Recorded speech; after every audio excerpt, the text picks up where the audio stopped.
Ativio Renda Imobiliária é um dos fundos mais tradicionais do mercado, que já teve outro nome, até se você entrou lá em 2012, era o BBPO, e vem mais uma vez modernizar o seu regulamento, trazer novas propostas, não só do regulamento, tem toda uma nova gestão, uma nova equipe à frente do fundo, e para isso precisa de uma assembleia. Você que é cotista precisa votar.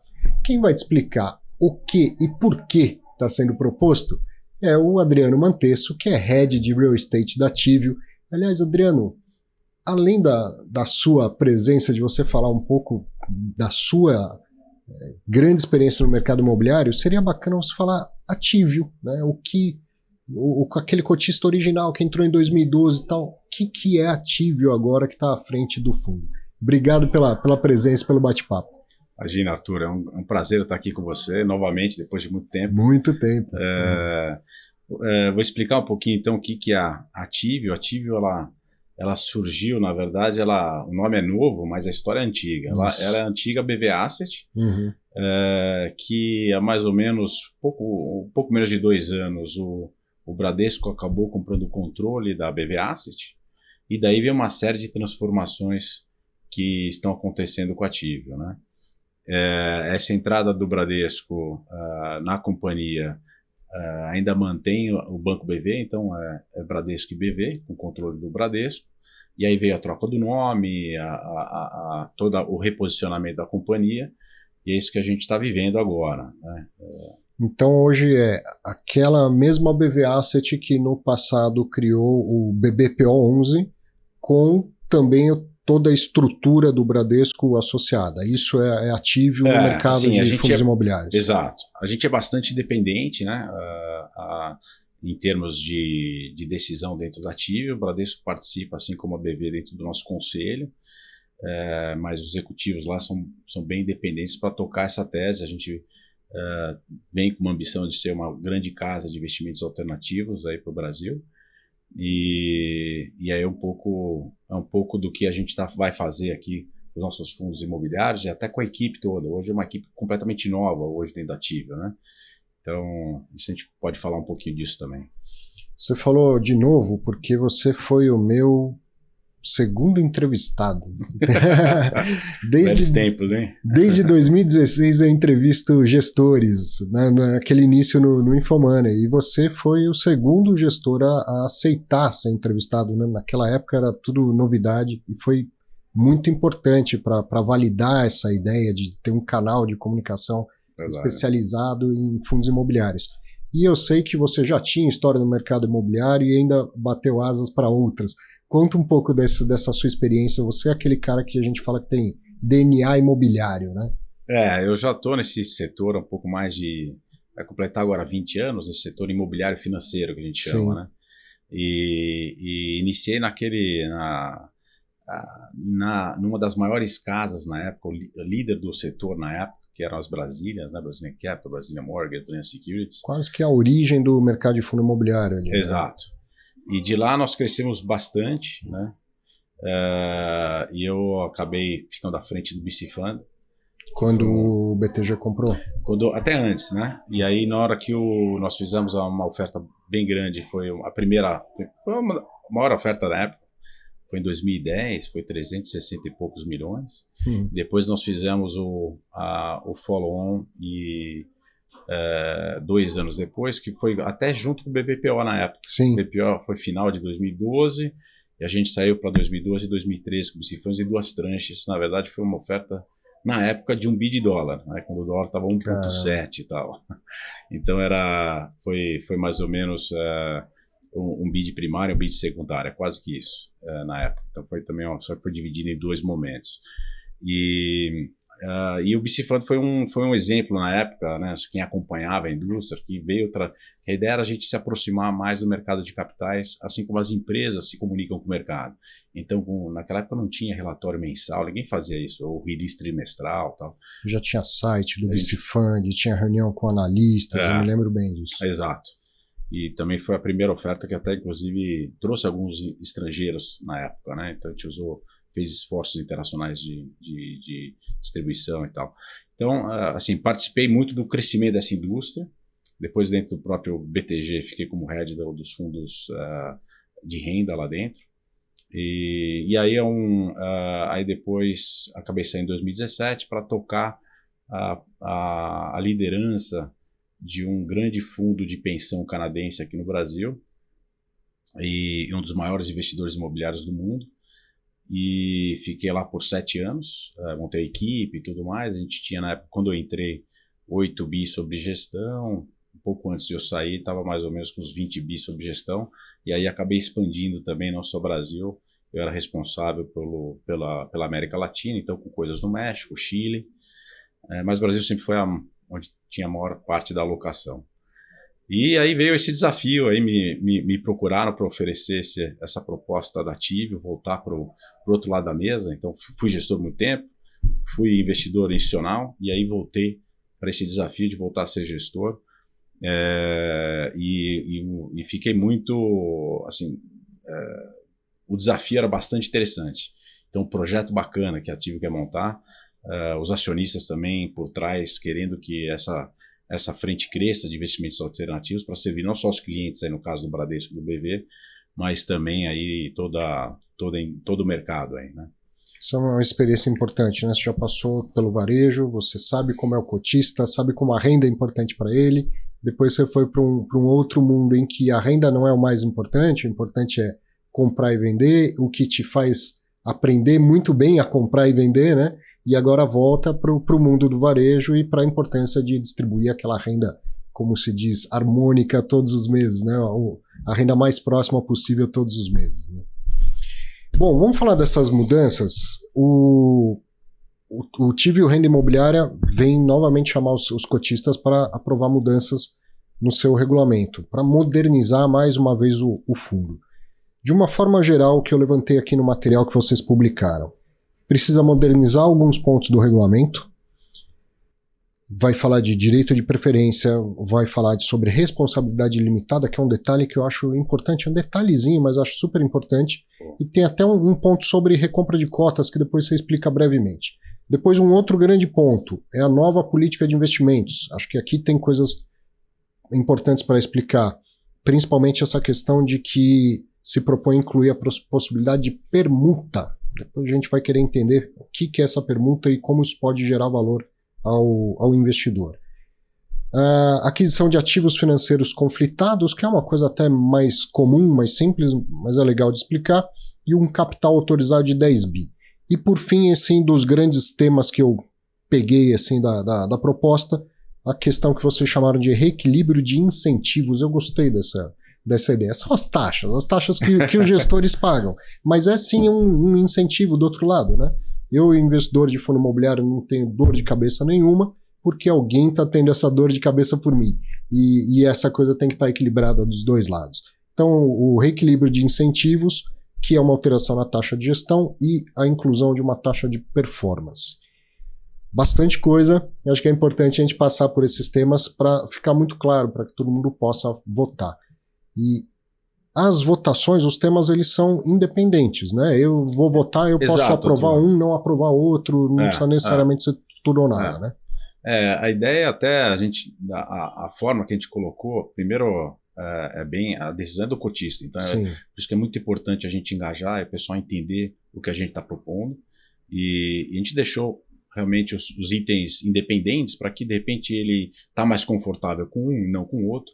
E ele possa manifestar dessa forma. Então, algo bem democrático. E super importante, já que você explicou isso, se antes de votar, então, se tem um assunto que você deliberadamente não concorda, ok. Agora, se tem um assunto que você não entendeu, entre em contato com a Tivio, né? Eles têm uma equipe lá para responder as suas dúvidas e tal, para você tomar aquela decisão consciente mesmo. Votar a favor ou contra, isso é com você, mas sabendo o motivo do seu voto. Não só pelo que você ouve por aí, pelo burburinho, pela rede social. Entre em contato com gestores, tire as suas dúvidas para votar de maneira consciente, né?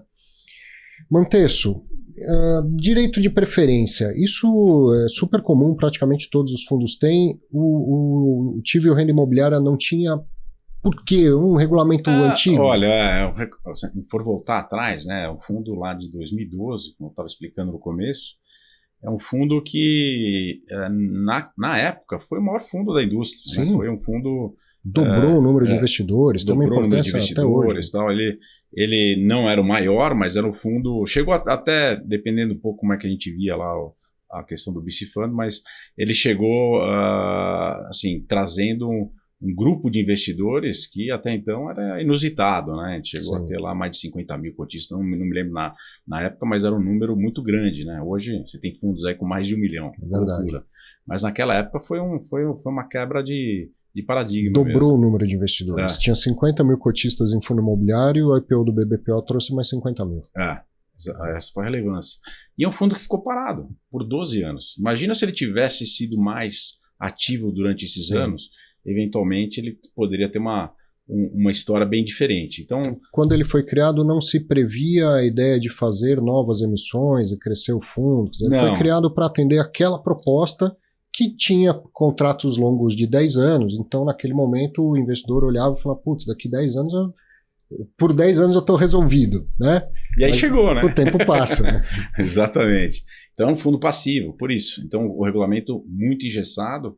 E agora começa a vir, com o vencimento dos contratos, começa a vir uma série de outras responsabilidades e que agora preocupa. Né? Então, não só a questão das locações não serem mais atípicas, ou seja, os valores de locações podem ser negociados a mercado, como a eventual rescisão dos contratos, e aí em busca de ocupação para as áreas vagas. Então, tem uma série de atividades agora que não tinha antes. E a concentração ainda bastante grande, quer dizer, praticamente toda do Banco do Brasil. Então a ideia dessa modernização é trazer isso também. Trazer um pouco da diversificação, da reciclagem, a questão de ele virar de fato um fundo de renda urbana. Ele até já é, se você for olhar, mas é que ele é concentrado num inquilino. Mas porque dentro do portfólio a gente tem lá mais ou menos 1/3 do portfólio são daquelas agências puras, quer dizer, aquela casinha que é uma agência bancária. Depois a gente tem mais 1/3 que é a casinha com mais 2, 3 andares, que são as sub-regionais do Banco do Brasil. Depois a gente tem as sedes regionais do Banco do Brasil, como em Belém, BH, Brasília também tem uma das sedes lá, que tem uma concentração grande do portfólio. Então ele tem escritório também. Então, a ideia é que a gente vai agora tentando trazer outros segmentos, outros inquilinos e diversificando mais essa carteira. E aí, para isso, parte dessa estratégia é vender algumas coisas, você vai explicar mais sobre isso, e outra parte é comprar. E para poder comprar, a ideia é, quando conveniente, fazer uma nova emissão de cotas, uma ou até mais. Para isso, a ideia do capital autorizado, né, já fica lá 10 bilhões de capital autorizado, o administrador fala, estou convocando uma nova emissão de cotas, estou anunciando uma nova emissão de cotas, e o direito de preferência significa que o atual cotista ele tem direito de comprar as novas cotas antes do mercado. Exato. É mais para, de fato, dar preferência para o investidor que está lá versus um novo, para ele poder manter a sua posição, acompanhar, né? Então, eu acho que é um direito importante, é um direito que a gente está propondo agora. Que existe em praticamente todos os fundos. É uma atualização desse regulamento direito de preferência, né? Depois, explica a questão da permuta. O que vem a ser essa permuta e por que é importante esse ponto que está sendo proposto? Na verdade, o que a gente... assim, dentro do portfólio, algumas dessas agências, a grande maioria das agências, por serem até Banco do Brasil, são agências sempre muito bem localizadas. Então, se você sai fora aqui de São Paulo, nas cidades que está, você tem a igreja, que é a melhor localização, depois a agência do Banco do Brasil. Então, elas são muito bem localizadas. No caso, por exemplo, especialmente em São Paulo, a gente começou a ver uma arbitragem entre quanto que vale aquele imóvel pela renda e quanto está valendo o terreno. Então, a gente está vendo uma arbitragem grande do terreno, está valendo muito mais do que o próprio imóvel se a gente ficar ele na renda. Sim. Então, existe um destravamento de valor se for bem explorado essas agências. O terreno vale mais do que o imóvel, pensando na possibilidade de derrubar aquele imóvel, subir um prédio de apartamentos, então onde tem um imóvel vai passar a ter, sei lá, 100 imóveis que vão ser vendidos, então isso amplifica, agrega valor àquele terreno. Exato. Né? E as modalidades para você eventualmente poder participar desse ganho, uma é simples, é a venda, cash direto, às vezes até a venda a prazo, se for o caso, que a gente tem feito algumas operações assim, mas o incorporador, ele dá muito mais valor se você vira um permutante, por exemplo.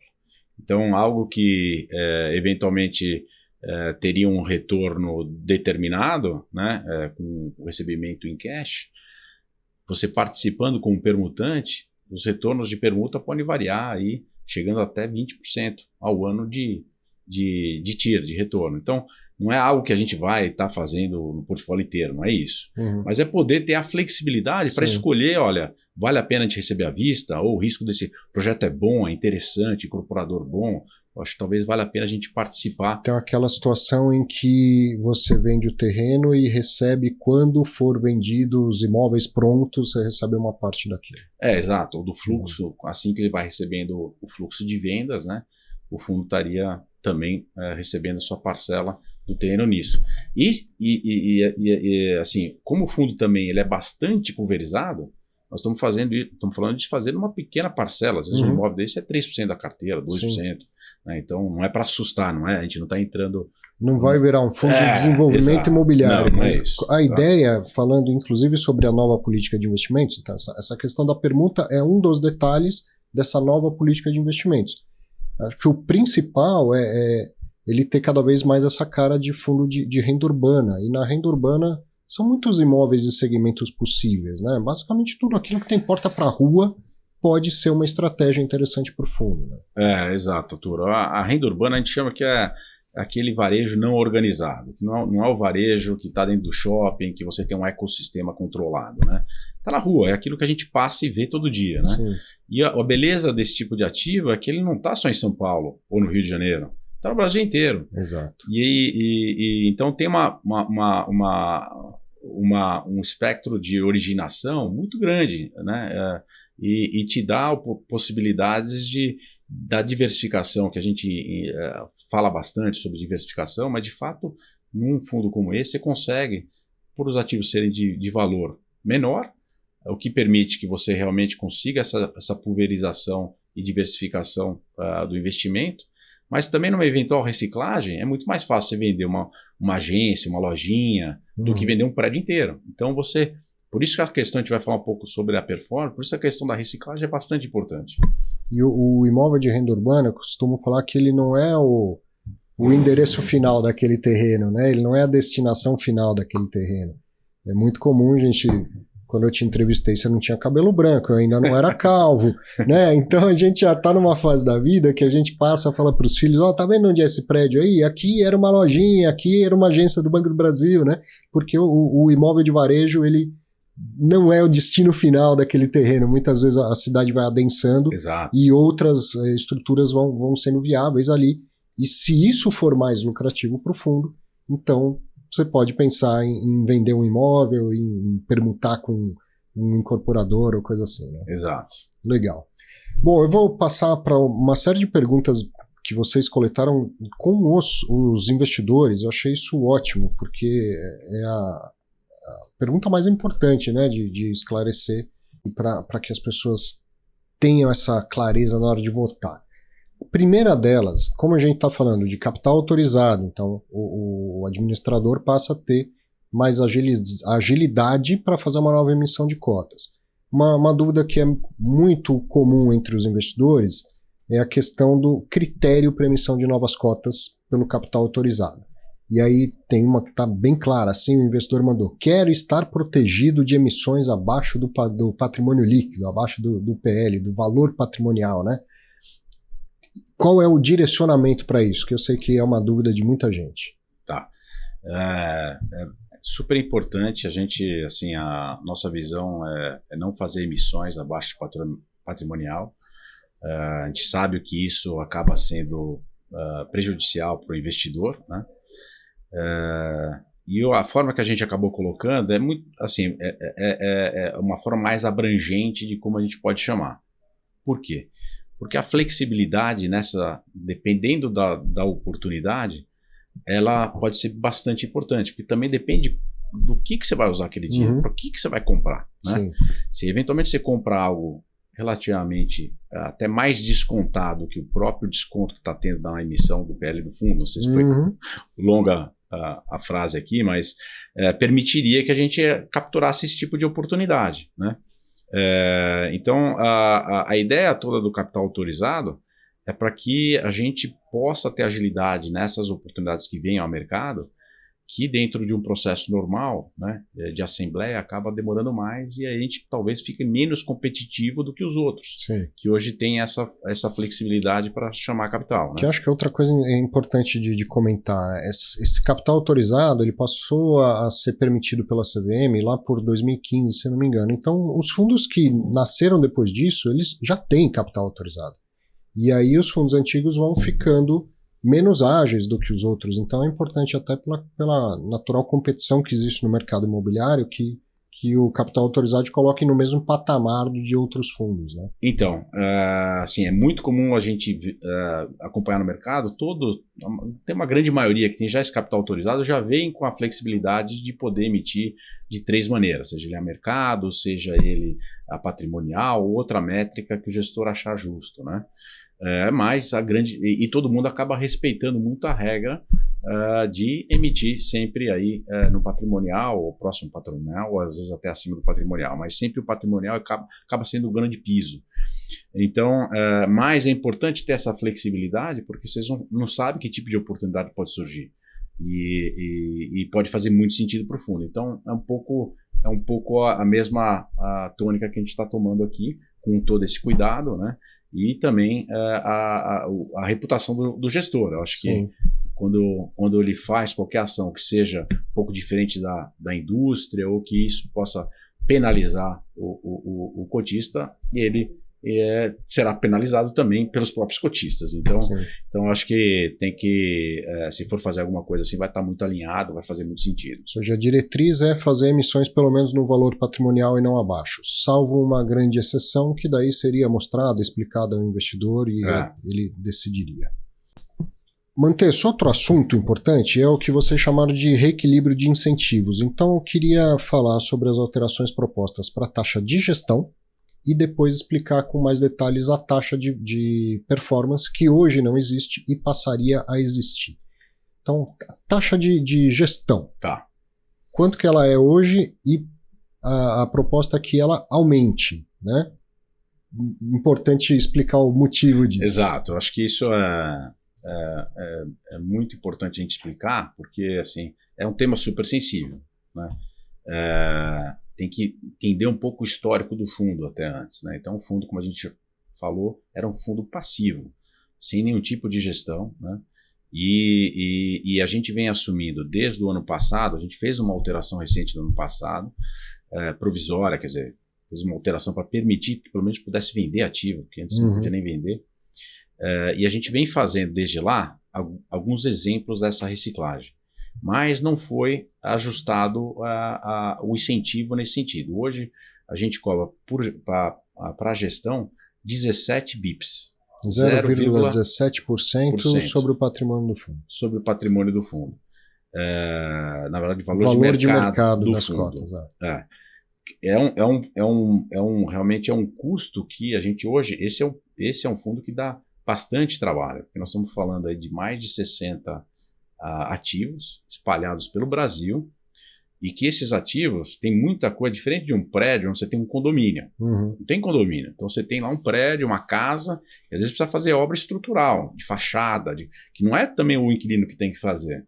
Você tem mais de 100 elevadores nesse portfólio espalhado. Caramba. Então é um portfólio bastante complexo. A gente tem hoje um time de 12 pessoas lá, que hoje grande parte do tempo está voltado para esse portfólio. E hoje a gente tem aí essa taxa que veio por conta da gestão passiva de 17 bips. O que nós estamos propondo é um alinhamento até. Você está com o gráfico aí, mas a gente Sim. mostra... Olha que legal, vou colocar na tela, então, no material que vocês disponibilizaram para todo mundo tem esse gráfico que eu achei bem interessante. Taxa total dos fundos comparáveis de gestão ativa. Então aqui aparece o TVRI com 0,28, que é a atual... 10% da administração, né? Que nos cobra, e aí o que sobra para ativo mesmo é 17, esses 18... E aí a proposta é aumentar isso para 0,6. No total, que daria, a gente sairia desse 17,7, que na verdade seria 0,18% para 0,5%. 0,10 fica com o administrador, 0,5 fica com o gestor. Num total de 0,6. E aí vocês compararam isso com diversos fundos de renda urbana, RBVA, HGRU, HSRE, o Alzirão, a LZR11. Então, a RBVA é 0,65, o HGRU 0,70 e assim por diante, até alguns que têm 1% de taxa de gestão, como GARI, TRXF e EVBI. Então, a ideia é mostrar para o investidor que esse aumento, vamos dizer assim, na verdade, ele equipara e ainda fica abaixo da maioria dos fundos comparáveis. Essa foi a ideia, Arthur, ser bastante justo, no sentido até de buscar a menor remuneração do mercado para propor, mas que pelo menos consiga a gente ter uma equipe de qualidade lá para continuar prestando esse serviço, que realmente dá bastante trabalho. E a mudança estrutural que houve nesse fundo, né? Como você falou no início, ele tinha uma gestão passiva, então o inquilino era um só. O elevador até já dava trabalho na época, uma coisa assim, um cano que estoura, mas o inquilino era um só, e agora você tem que ter uma equipe que vai buscar novos inquilinos ou pensar novos negócios para cada um desses ativos. Então a gestão realmente passa a ser muito mais ativa, muito mais proativa, e você precisa de mais equipe, mais gente para acompanhar. Exato. Assim, geri outros fundos no passado, realmente a complexidade, posso declarar que a complexidade desse fundo é muito superior a outros que eu já geri, né? Por esses pontos que a gente disse, pela sua diversificação, ele está espalhado, já é um portfólio que já tem mais de 10 anos desde a aquisição, então você tem coisas de investimento a serem feitas, né? Não é a manutenção do elevador, que é o inquilino mesmo que faz, mas é troca de elevador, é mexer em fachada. Então, e depois o ponto que você tocou da renovação dos aluguéis, eventualmente vacância e busca de inquilino. Então, tem um trabalho bastante grande, e a reciclagem, que esse é um ponto importante para a gente continuar fazendo.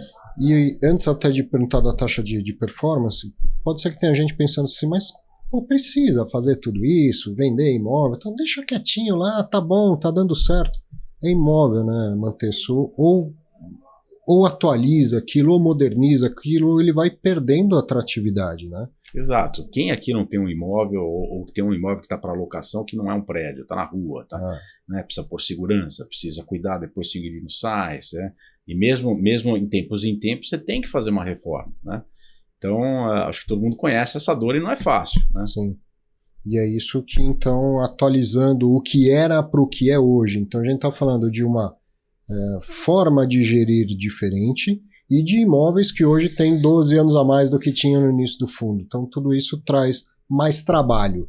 Mais trabalho, você que está assistindo aí, imagina se o seu chefe falar, vou te dar um cargo superior ao seu com mais responsabilidade. Você vai falar, beleza, o salário vai subir também, né? É mais ou menos essa equiparação que o Manteço está dizendo aqui. Não dá para ter um trabalho muito mais complexo com uma remuneração do passado, né? Interessante isso.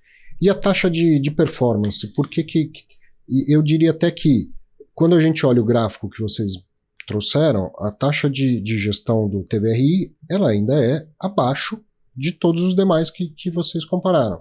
A taxa de performance ajuda a isso. Então, a gestão é mais baixa porque eu tenho uma performance. Isso que a gente tentou compor, assim, apesar de colocar a taxa mais baixa aí da indústria para esse serviço, a taxa de performance era mais para dar o incentivo na reciclagem, né, e complementar um pouco essa taxa também.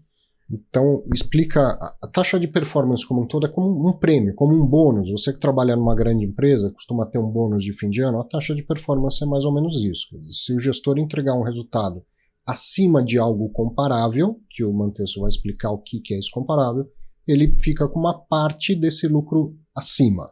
Essa é a taxa de performance. Ela tem muito esse alinhamento de incentivo, vamos dizer assim, né, de você buscar mais resultado, que é o cotista que vai ficar com o resultado, e você ficar com um pedacinho dele.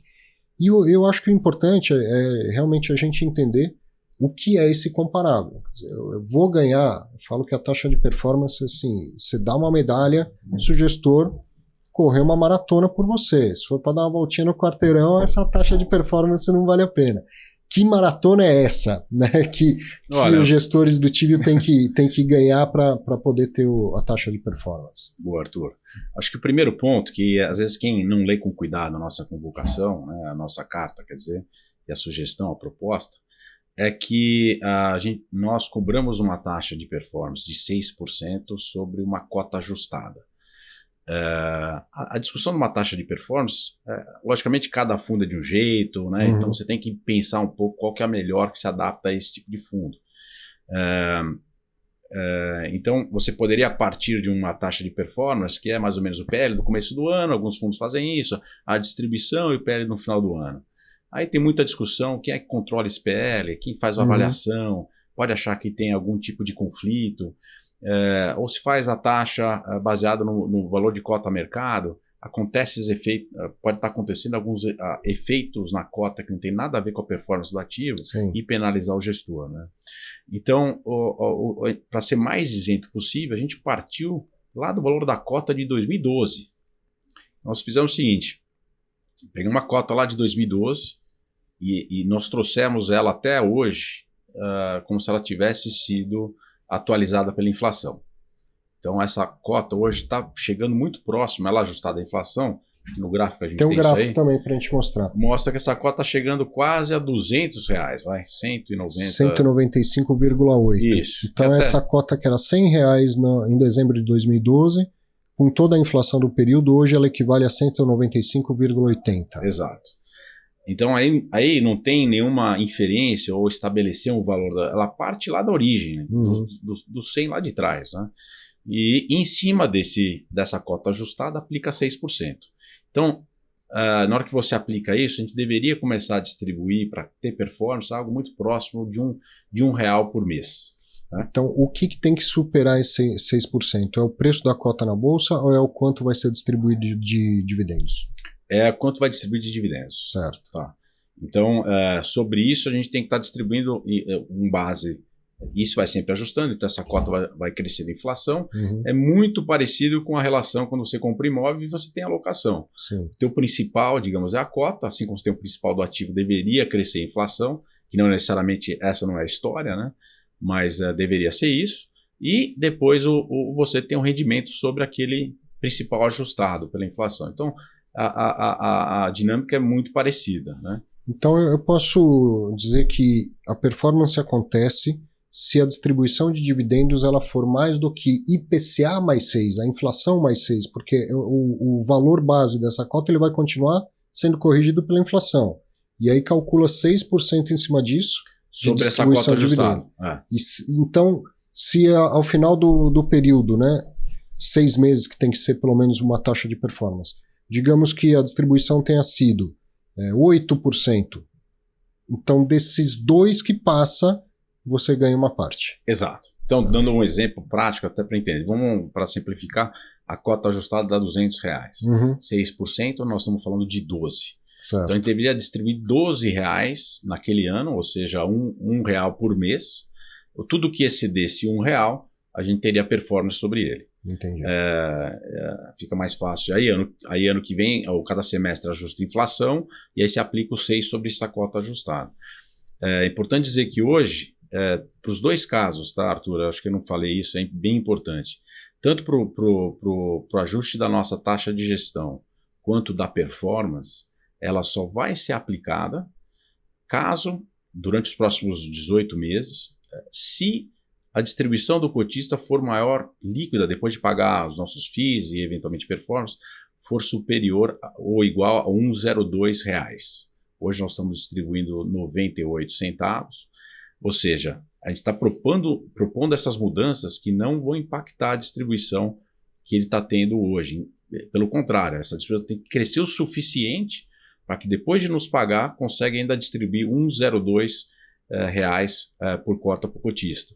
Então, provavelmente, a gente tem aí por 18 meses, tem que performar bastante para que a gente consiga.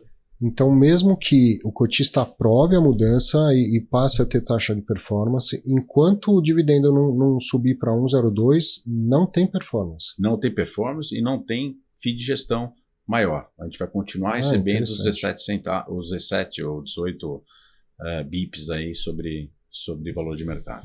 Legal. Acho que isso, claro. Isso a gente tentou ser super razoável e não impactar o cotista, né? Até para ele não sentir esse impacto na cota. Então, se você ainda tem dúvida, entre em contato com o pessoal da Tivio, mas acho que agora deu para entender muito bem a proposta, né? Seria toda a inflação desde o início do fundo, mais esses 6%, e isso tudo, taxa de gestão e taxa de performance, só a partir do momento que o fundo começar a distribuir pelo menos R$ 1,02 por cota, né?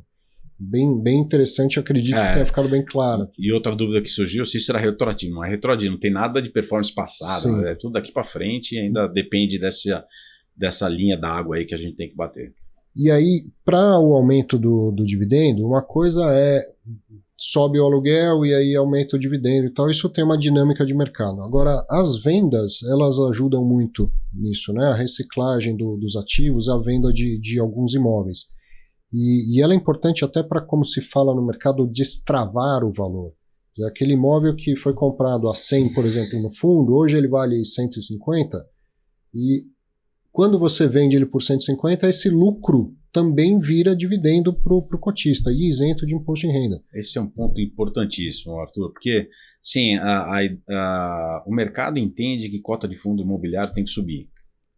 E aí, na hora que sobe, é porque houve valorização dos ativos. Sim. Mas se essa valorização dos ativos acaba não sendo realizada, o cotista que quer sair, ele sai e é tributado nesse ganho de capital. Uhum. Ele, assim, enxerga como ele ganhou, foi muito bom ter subido, mas seria melhor se isso teria vindo via distribuição que é isenta. Sim. Assim, olhando lá, até um pouco a performance é para isso. Para forçar o gestor, de fato, fazer essa reciclagem e entregar para o cotista esse ganho de capital que vem de forma isenta. Muitas vezes eu vejo isso na indústria onde o gestor evita fazer reciclagem porque ele tem medo de perder aquele patrimônio. E não é o nosso caso aqui. Por isso que eu acho que o incentivo da performance é importante para incentivar esse giro de carteira. Ele é importante para capturar algo que é incentivado e tem uma isenção nessa distribuição. E ainda mais na característica da renda urbana, né? Às vezes você está, sei lá, um fundo de shopping pode ser diferente. Eu tenho o shopping principal, eu vou carregar ele a vida inteira, ok. Agora, um fundo que tem vários imóveis de pequeno porte, médio porte, esse giro ele é mais natural até desse mercado. Né? E é importante. Para justamente capturar esse valor. E eu sei que é dúvida das pessoas, várias delas aqui tem a ver com isso. Então uma delas foi essa, como será a reciclagem de ativos? E muito importante essa frase, né? A pessoa que mandou a pergunta disse assim, o fundo é a minha aposentadoria e eu gosto da renda. Então. Você que já passou por todos os lados sabe o quanto a renda é importante no fundo de varejo, né? Exato. E essa é a preocupação que a gente tem também. Então, mas parte da composição da renda é o ganho de capital. Né? Então, pelos motivos que acabei de explicar, né? Pela sua isenção e tudo mais. Então, a gente fez essas 3 vendas, aí, muitas delas com caps ou com rentabilidade muito abaixo do que a gente entrega hoje no fundo. Vou dar exemplos aí que a gente tem transação onde a venda saiu por 7 ou 6% de rendimento sobre o valor do ativo. Quem comprou o imóvel comprou aceitando ganhar 0,5% ao mês. Exato. E isso você leva em consideração que o valor de locação poderia estar atual, não é mercado, ou seja, poderia ser até mais baixo do que isso. né, se você trazer aquelas locações conforme as avaliações que a gente tem. Tem até umas imagens disso, viu? Se você puder colocar para a gente. Quer dizer, quando você fala que vendeu por um cap de 6%, eu posso entender o seguinte, você vendeu por um preço que você jamais compraria. É esse o ponto. Não valeria a pena esse negócio para o fundo comprar. Já para vender, obviamente, se não é bom para comprar é porque tá bom para vender nesse preço. Exato. E aí, com esse recurso, a gente compra algo que vai render mais do que ele. Então, para quem está preocupado com a renda, não só estamos reinvestindo o principal numa taxa melhor do que ficar com esse ativo dentro da carteira, como também o eventual ganho de capital, a gente já captura, cristaliza isso e devolve para o investidor com isenção de rendimento, isenção de imposto no rendimento. Sim. Talvez a dúvida do investidor ou da investidora que mandou essa pergunta é em relação assim, como a renda é importante, a aposentadoria dele ou dela, essa reciclagem faz com que a renda oscile muito ou ela até ajuda a renda a se ficar mais estável? Olha, ela logicamente, se a gente pegar o fundo todo e resolver vender ele inteiro, ela vai receber um monte de dinheiro e depois não tem mais. Mas o interessante é que os rendimentos sejam reinvestidos também pelo investidor, para que ela consiga manter, né, manter o rendimento ou aumentar esse rendimento além do que o fundo vai aumentar. Quando a gente faz essas vendas, e é um pouco o exemplo das últimas que nós fizemos, uma parte do rendimento das cotas hoje vem, logicamente, dos aluguéis e depois tem uma fração bem pequena que está vindo do ganho de capital das vendas passadas, para complementar isso. Conforme a gente vai fazendo mais vendas, a gente vai começando a ter componente maior desse reinvestimento vindo na forma... então, ele tende a crescer, né, essa distribuição, e aí é importante o investidor também reinvestir e continuar, e ele vai ver que isso aí vai meio que ser algo meio composto, né, esse crescimento. Legal. E para esse comentário que foi feito, assim, a renda é a minha aposentadoria, imagina se não fosse via fundo imobiliário e se você tivesse 3, 4 imóveis para renda. Justamente para preservar a sua renda na aposentadoria, você precisaria ou fazer reformas, ou fazer uma venda aqui, comprar em outro bairro, coisa assim. Essa é a gestão ativa que o Adriano Manteço está explicando aqui. Ela preserva a renda para o futuro, né? E aí, na hora que você traz a performance, você põe o gestor incentivado e a turma lá toda incentivada a executar e fazer a rentabilidade, a distribuição do fundo ser muito maior do que ela é hoje, para buscar esse incentivo. Então, é essa a ideia. E aí, então, com essa linha desse incentivo de fazer as vendas, tem aquela pergunta que é muito comum do investidor, de falar, mas aí você vai ter um incentivo para vender os melhores imóveis do fundo e ficar com os piores. Por que essa ideia é equivocada, Manteço? Vou explicar por quê, né? Que, logicamente, a ideia não é acabar o fundo. Então, você vai estar... você tem ativos que são mais líquidos e que consiga ter uma geração maior de valor e que faça sentido essa venda. Dá exemplo, a gente tem uma agência hoje que o valor hoje do terreno vale 2, 3, 4, 5 vezes mais do que o valor do aluguel que está lá, né? Então, é um lugar bom? E por isso que está com essa precificação. Sim. Então, vale a pena vender? Vale, porque você vai pegar esse recurso e vai investir em algo que vai dar. Além de você distribuir todo esse ganho para o investidor, você vai, o principal, continuar reinvestindo.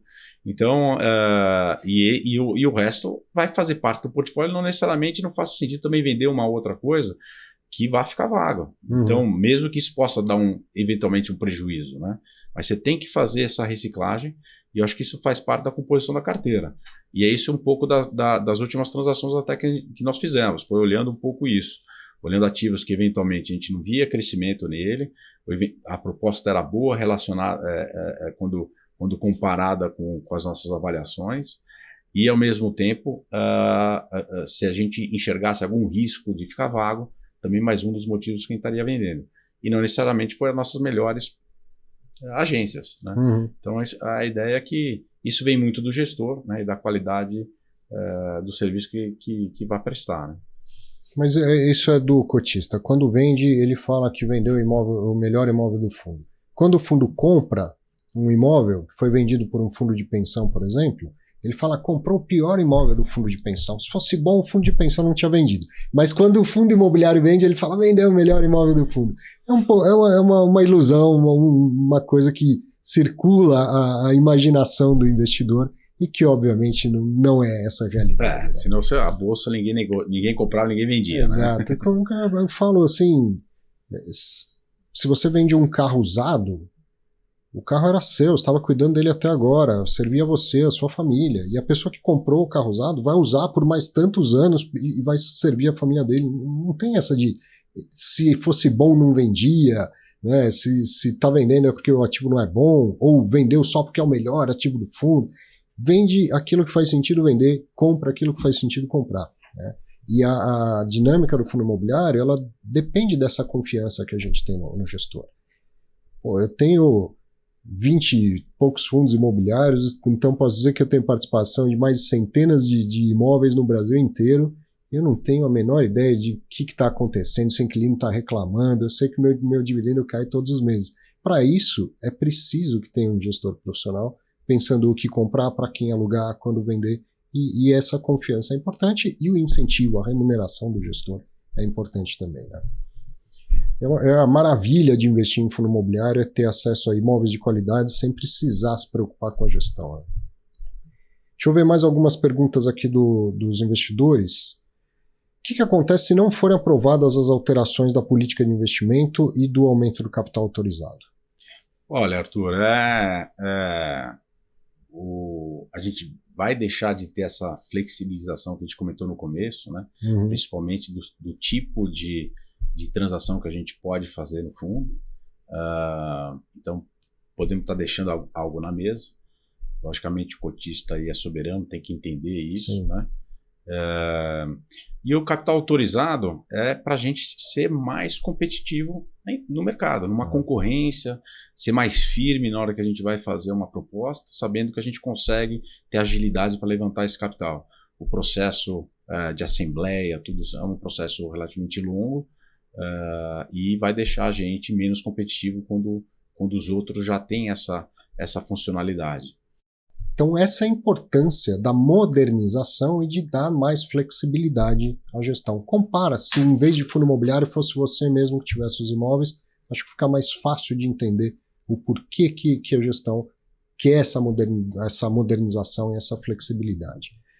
Essa aqui você até já respondeu, Mantes. O que acontece sobre a taxa de performance e também sobre a reciclagem? Teve um investidor que mandou a seguinte pergunta: a Tivio não comprou esses imóveis lá atrás, em 2012. Era a BVA Asset, era outra gestora. E vai ter performance agora quando vender os imóveis, depois de mais de uma década? Isso você até respondeu, mas vamos enfatizar. Essa questão de atualizar o valor da cota desde 2012 até agora é a que resolve essa dúvida pertinente aqui dessa pessoa. Né? Exato. Não é que você vai ganhar por algo que você não comprou. Você está atualizando o valor como se fosse uma compra de agora. Né? Exato. Então, se a gente fosse fazer uma performance como tem aí, normalmente é PL, distribuição IPL, né? O PL está 102, não está aos 200. Então, a gente está saindo com a cota lá de baixo, ajustada de 12 anos atrás. Então já meio que cobre isso, a gente tem que performar muito mais, ou seja, hoje em dia a gente tem que estar, em relação à cota 100, a gente tem que distribuir o dobro. Uhum. Então a gente tem que distribuir 12% sobre a cota 100. Você vai ganhar performance se você vender a um valor, não é nem a venda em si que te gera performance, é a distribuição de dividendo, que alinha bastante com o interesse do cotista, que é renda, mas essa venda ela tem que gerar um lucro tamanho que faça aumentar a distribuição de dividendo, e aí sim você ganha uma taxa de performance, e esse cálculo não parte de 2012, esse cálculo parte de 2024. Né? E lembrando, na hora que a gente está, a performance também captura a renda atual. Sim. Se também a gente consegue melhorar a alocação, os valores numa nova negociação, numa troca de inquilino, algum outro uso para o imóvel que renda mais, também vai acabar ajudando também nesse incentivo Legal, então a composição gente. das duas coisas. Existem fundos imobiliários em que a taxa de performance é sobre o lucro da venda dos imóveis. Não é o caso do que está sendo proposto aqui. A taxa de performance é sobre o aumento da distribuição de dividendo. E o dividendo ele é composto de do lucro. Tudo que gera receita para o fundo menos os custos é o que vai compor o lucro e o dividendo a distribuir, né? Exato. Legal. Deixa eu ver se faltou alguma coisa aqui das perguntas enviadas pelos cotistas. Perspectivas do fundo e objetivos da gestão. Acho que a gente falou um pouquinho sobre isso, sobre a questão da renda urbana, né? Uhum. E o TVRI tem essa particularidade, né, por ser um fundo nacional. Então a gente tem imóveis em Belém, tem imóveis norte, nordeste, no sul, bem pulverizado em termos regionais. E a gente está vendo uma série de oportunidades de aquisição. Acho que assim, o momento de juros mais alto fica mais difícil comprar tijolo, mas ao mesmo tempo abre uma baita janela para quem está com capital. E obviamente a gente tendo as condições para que a gente consiga fazer, porque também não adianta ter capital autorizado se a gente não consegue captar, né? Então o mercado tem que entender que a gente consegue captar e consegue alocar esse recurso em boas transações. E fazendo isso, a ideia é que a gente começa a trazer essa diversificação que eu mencionei no começo, não só do tipo de locação ou do tipo de ativo que a gente vai ter, a troca também, a diversificação do locatário também, como essa questão também regional. Hoje, dentro da renda urbana, a gente até, não sei quem teve a oportunidade de ver, no nosso site tem em julho nós soltamos uma carta do gestor contando sobre a tese das agências bancárias, que muita gente não sabe, mas incrível que pareça, desde abril de 23, a gente vê um crescimento de número de agência bancária. Então, algo que todo mundo achou que era um ativo que estava morrendo, pelo contrário, a gente vê uma retomada. E também você vê uma diferença dessas agências, do que é agência de capital, agência de interior, e também sobre banco privado e banco público. Banco público acaba servindo para outras coisas, agências, né? Tem uma função social muito maior, né? Enfim, então você vê no interior uma resiliência maior de agências, ou até crescendo, e na capital, onde o pessoal está mais instruído, usando celular, talvez uma queda dessas agências. Mas, de maneira geral, no Brasil, cresceu desde o ano passado para agora o número de agências. Uhum. Mas isso para dizer que, assim, que não só nas agências, mas a gente vê isso acontecendo com farmácia, com as academias, escolas, centro de diagnóstico, hospitais. Então tem uma gama de outros ativos aí que a gente vê oportunidade de crescimento, e ela não está só em São Paulo, no Rio. Como a gente tem esse portfólio nacional, a gente poderia estar absorvendo essas oportunidades com uma taxa muito boa dentro do TVR11. Então esse é um pouco que a gente olha para frente, tá? Então, passadas pelas dúvidas dos cotistas, eu vou fazer algumas últimas aqui que eu tinha dito na abertura. Sobre a questão da responsabilidade limitada, acho importante a gente explicar que isso vem de uma mudança mais recente, tanto de uma lei quanto da resolução da CVM, e é uma oportunidade de adequar essas novas mudanças. Não muda nada em relação à responsabilidade, já era limitada, né? Mas agora o fundo então passaria a chamar ativo e renda imobiliária, hífen, tracinho, responsabilidade limitada, que é uma clareza para o investidor de que ele jamais seria, em hipótese alguma, obrigado a colocar mais dinheiro lá. Quando você faz uma nova emissão de cotas, eu escolho se eu quero comprar as novas cotas ou não, né? E a tal chamada de capital, que é aquela que obriga o investidor a pôr dinheiro, queira ele ou não, isso não acontece no fundo imobiliário, não acontece hoje no ativo renda imobiliária, e com a inclusão de responsabilidade limitada no nome, deixa isso mais claro ainda. Exato. Isso é um ponto importante que vem nessa sugestão que a gente está fazendo na modernização do regulamento. Uhum. Então, aprovando isso, vai incorporar, né, a não é limitada. Como eu falei, não é uma mudança, mas vai deixar bem claro isso para todo mundo. Acho interessante.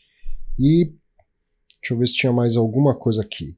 A recompra de cotas é até uma dúvida das pessoas. O fundo poderia recomprar as suas cotas? Arthur, isso seria muito bom se pudesse.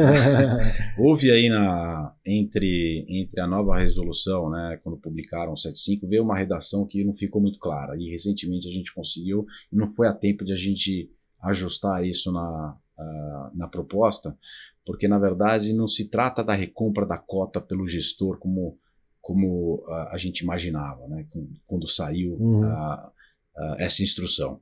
Que poderia ser muito bom, assim como as companhias têm regras para recomprar, o que ajudaria, né, a cota deixar de ter uma volatilidade hoje tão grande na bolsa, inclusive abrindo sobre o valor de patrimônio, né, com muito desconto do que ela é negociada. Teria, né, planos de recompra, mas isso não é possível pela própria lei dos fundos. Então, a CVM recentemente veio com uma instrução ajustando isso, né, uma proposta para ajustar isso, que isso se refere a ofertas de OPA, que pode ser uma oferta de OPA parcial ou o total das cotas do fundo por alguém, né? Mas isso já é permitido hoje, então... É só realmente adequar o regulamento, porque quando a CVM muda a regulamentação, algumas coisas podem automaticamente ser colocadas no regulamento, outras precisam da convocação de assembleia. Mas isso também não muda a situação atual. Não muda. Então isso poderia até desconsiderar, né? Legal. Então acredito que tenhamos passado por tudo. Obrigado, viu, Manteço? Importante principalmente a gente entender a motivação de tudo. Mais do que cada um dos tópicos é a motivação do todo. E isso eu acho que você deixou muito claro, trazendo essa nova perspectiva da gestora, do fundo e do mercado, né? Como essa última resposta que você falou das farmácias e tudo mais. As coisas são constantemente atualizadas, um fundo também precisa se atualizar, né? Muito obrigado, Arthur, de novo. Muito bom te ver de novo aqui. O serviço que você presta para esclarecer dúvidas da indústria aí é muito importante. Obrigado. Sucesso aí. Obrigado.